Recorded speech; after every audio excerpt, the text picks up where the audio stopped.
नाम तो जिए हीरो राजा सबके बड़ बजबै बाजा। युवा जवान के जिए चहेता छले किसान के ई हो बेटा। युवा के दिल पर करे छे राज समय पर दै छे साथ। हीरो ब्रदर ग्रुप के लीडर सबके बॉडी करे छे कदर। पिन्हे छे काला कपड़ा चश्मा दुश्मन के करे ई हो खत्मा। डीजे अमित तिवारी अपहर।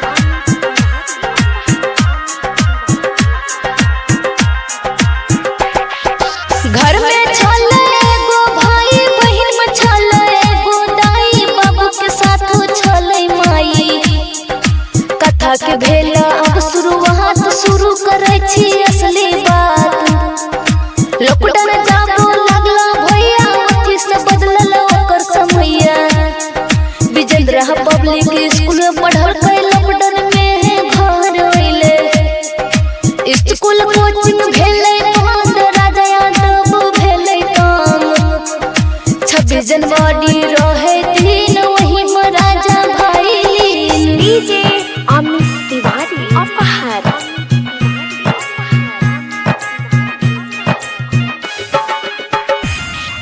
26 जनवरी दिल्ली निकलले दोस्तों याद सब ओहिले से हम खूब झमेल भेले। राजा भाई संग भेले विवाद बाद में भेले एक संवाद। राजा यादव को मिलल बोलल के मिल को खूब दुश्मन मारल के। राजा यादव भागो लगले वीडियो ओकर बनाबो लगले। मर का वीडियो किल के वायरल राजा यादव गुस्सा से पागल। ओथी से बदलल ओकर मान करबै गुंडा कर दी। डीजे अमित तिवारी अपहर।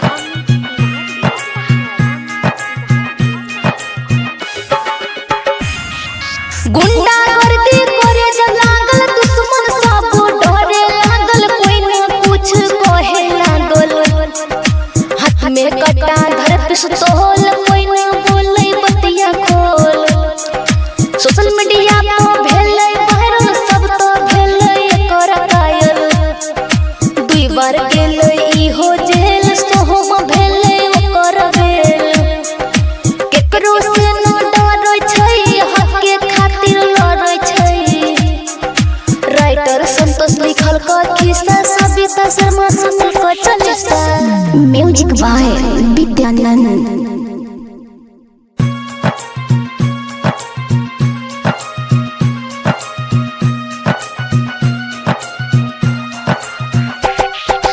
डीजे अमित तिवारी अपहर। Music by Vidyanand.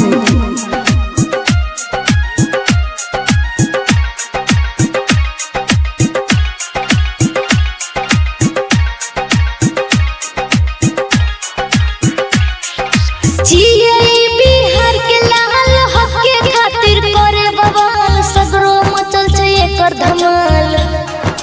नाम तो जिए हीरो राजा सबके बड़ बजबै बाजा।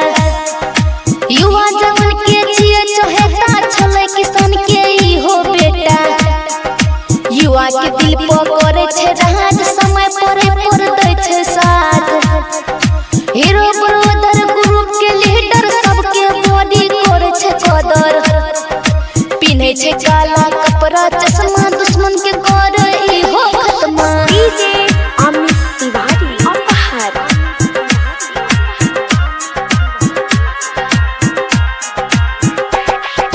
घर में छले एगो भाई बहिन में छले एगो दाई बाबू के साथ छले माई। कथा के भेला अब शुरुआत शुरू करे छी असली बात। लॉकडाउन जाबो लागला भैया अथी से बदलल ओकर समैया। विजेंद्र पब्लिक स्कूल में पढ़ल के लॉकडाउन में घर अइले। स्कूल कोचिंग भेले बंद राजा यादव भेले काम। 26 जनवरी रहे दिन वही में राजा भाई लीन। डीजे अमित तिवारी अपहर।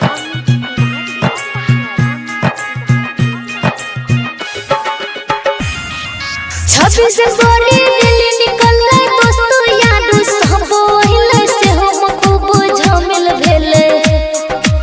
राजा भाई संग भेले विवाद, बाद में भेले एक संवाद।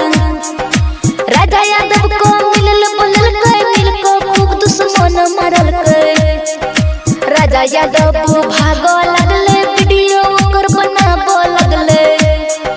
मरका वीडियो गेल के वायरल, राजा यादव गुस्सा से पागल।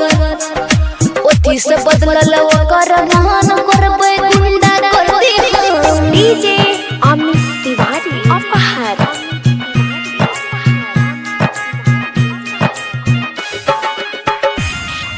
गुंडा कर दी करे जब लागल, दुश्मन सब डरे लागल। कोई न कुछ कहे लागल, हाथ में कटा धर पिस्तौल। कोई न बोले बतिया खोल, सोशल मीडिया पे भेले वायरल, सब तो भेले एकर कायल। दुई बार गेले इहो जेल, सोहम भेले ओकर बेल। केकरो से न डरै छै, हक के खातिर लड़ै छै। राइटर संतोष लिखल क किस्सा, सविता शर्मा सुनल क चालीसा। Music by Vidyanand.